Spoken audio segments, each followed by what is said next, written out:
Hola amigos, welcome back to our book, Lions at Lunchtime, Magic Treehouse numero 11 by Mary Pope Osborne. I'm here in my backyard. We're about to start the last two chapters, so I'm wondering if you remember what happened at the end of chapter 8. That's right, they saw a bunch of lions sleeping in the shade of the tree that the Magic Treehouse was on. So, chapter 9, capítulo 9, Tiptoe. And this is on página 57. I'll show this picture again. Let's see what it says first. Jack and Annie crouched in the tall grass. There was a big lion, 3 lionesses, and a bunch of cubs. I think they're sleeping, whispered Annie. Yeah, said Jack, but for how long? He pulled the Africa book from his pack and opened it. He found a picture of lions sleeping under a tree.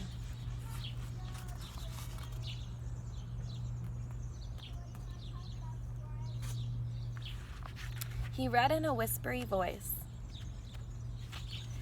After a pride of lions has eaten, they rest for a couple hours. The other... What did they have for lunch? Annie broke in. Don't ask, said Jack. He kept reading. Sensing that the lions are not hunting at the moment, the other animals graze nearby. If they can graze, then we're safe, said Annie. She started to stand. Wait, Jack pulled her down. Not so fast. He peered around. The words in the book seemed true. The zebras and giraffe didn't seem bothered by the lions at all. They might be safe, but I'm not sure about us. We need a plan.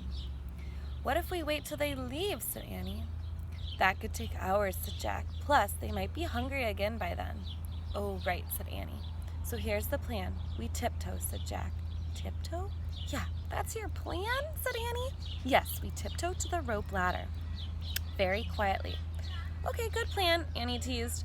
Just do it, said Jack, and he stood up slowly. Annie stood up with him. They began tiptoeing through the grass very slowly. The lions flicked his tail. Jack and Annie froze. When the tail was still again, they moved again. Suddenly, high-pitched laughter split the air. Jack and Annie stopped. The hyenas were back. They were standing off to the side, watching Jack and Annie. Jack and Annie made silent monster faces and shook their fists, but the hyenas only laughed some more. The big lion stirred lazily. He opened his golden eyes. Jack felt the hair rise on the back of his neck, but he didn't move an inch. The lion lifted his head and yawned. His giant teeth gleamed in the sunlight.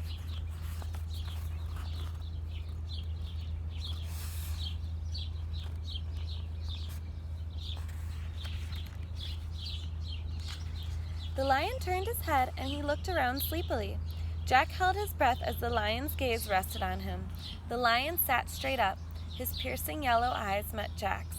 Jack's heart raced. His mind raced. He remembered something he'd read.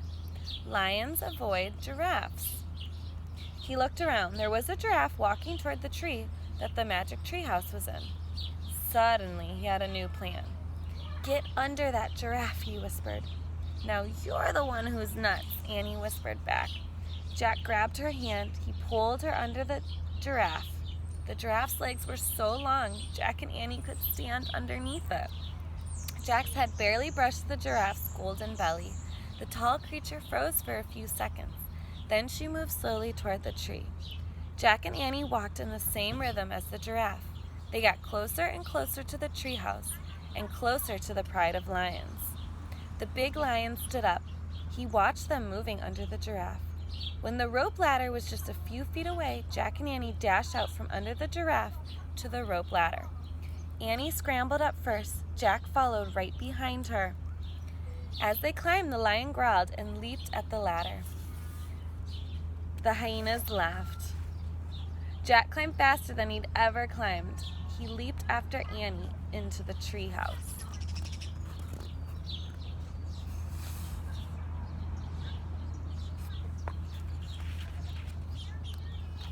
Annie had already unrolled the scroll. The riddle was gone. In its place was one shimmering word. Do you remember? Honey. Jack grabbed the Pennsylvania book. He opened it and found the picture of Frog Creek Woods. "I wish we could go there," he said. Just then, the giraffe stuck her head through the window. "Bye, honey," said Annie as she kissed the giraffe on the nose. The wind started to blow. The treehouse started to spin. It spun faster and faster. Then everything was still. Absolutely still. Capítulo 10, After Lunch, page 67. Jack opened his eyes. His heart was still racing. Hyena laughter still rang in his ears. "We made it," said Annie. "Yes," said Jack, but it was very close. Jack took another moment to calm down. Then he pulled the Africa book out of his pack and put it with the other books. Annie put the scroll with the other 2 scrolls.